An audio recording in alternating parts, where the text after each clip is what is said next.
Bonjour à tous, c'est Mimix et je vous propose aujourd'hui d'aller tester la version 1.6.1 de World of Tanks.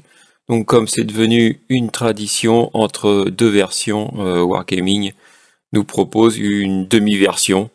Donc là, la 1.6.1 qui apporte quelques nouveautés à World of Tanks. Donc la première ici, c'est une nouvelle saison des batailles classées qui est annoncée.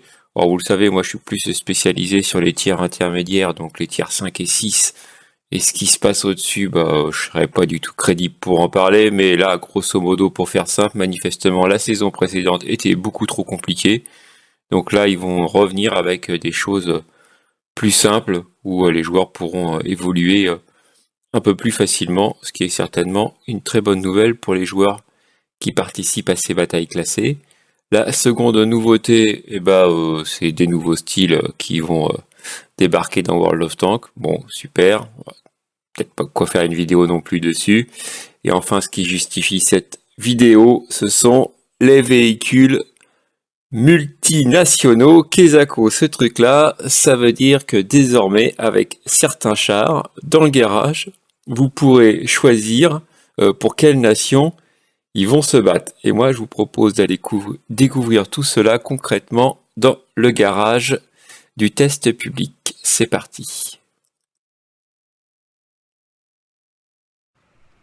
Nous voici donc dans le char dans le garage du test public de la version 1.6.1 de World of Tanks et je vous ai affiché le puddle puisque voici un excellent exemple de chars qui vont certainement devenir des chars multinationaux, même si c'est pas le cas maintenant.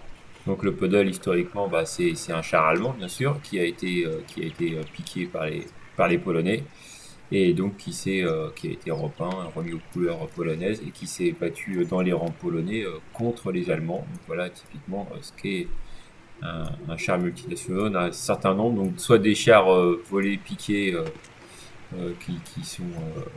qui ont changé de nation, soit des chars qui ont été vendus à une nation alliée euh, pour renforcer leur panel de chars. Donc, tous ces chars-là sont potentiellement des chars qui vont devenir multinationaux.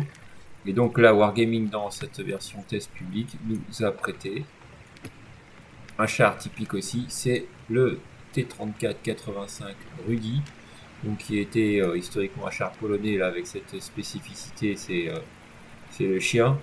Donc ça c'est historique aussi.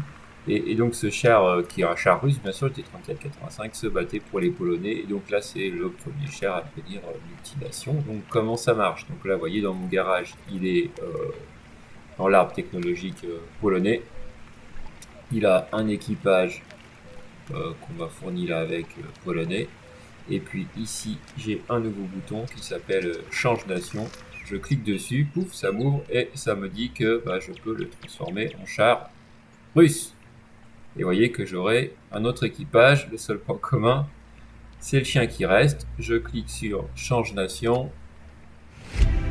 Et voilà, maintenant j'ai un T-34-85 Rudy qui est devenu soviétique. Et si je vais dans le garage, là je me rends compte qu'il est passé dans mon arbre technologique russe. Voilà. Donc l'intérêt, il est évident, vous voyez, tout l'équipage a disparu. Ça veut dire que l'équipage va être propre à chacune des nations. Donc je sais pas là si je peux récupérer un. Non, je peux pas parce que j'ai pas fait de bataille avec. Mais bon, je peux ramener un équipage d'un autre char. Évidemment, c'est un char premium. Donc ça veut dire qu'avec un seul char, je vais pouvoir monter les équipages de deux nations en parallèle. Et ça, évidemment, c'est quand même un avantage sympathique. L'autre spécificité, c'est comme vous le voyez, les équipements vont rester propres à chaque nation. Donc là, si par exemple, je vais plutôt mettre, voilà, par exemple, je mets ici, voilà, hop, une visée rapide. Voilà, si je rechange la nation du char et que je le repasse en polonais et que je serai dans le garage, il n'y a plus de visée rapide. Donc ça veut dire que vous pouvez indépendamment équiper le char sur une nation ou sur une autre. Et puis ça va être idem pour les camouflages, les munitions et puis les consommables. Voilà. Donc c'est une petite nouveauté quand même sympathique. Ça veut dire qu'il y a certains chars qui vont pouvoir être utilisés pour 2 nations, avec un double rôle qui permettront de monter 2 fois plus d'équipage concrètement, de monter 2 branches en même temps. Donc c'est plutôt sympa. C'est plutôt sympa à condition que ces chars-là n'adoptent pas une tarification spécifique. Parce que là quand même la tentation doit être assez grande, puisqu'on a quasiment un char qui pourra faire 2 chars. Ça, on verra bien. Pour l'instant, il n'y a pas eu d'annonce de fait à ce niveau-là. Pour ceux qui se posent des questions au niveau des statistiques, vous aurez les statistiques d'un char, le T-3485 Rudy. Donc vous n'aurez pas les statistiques côté polonais et côté russe. Vous aurez les statistiques pour ce char, peu importe la nation pour laquelle il se bat. Voilà, j'en ai fini pour cette présentation de la 1.6.1 et je vous dis à bientôt pour une nouvelle vidéo. Salut!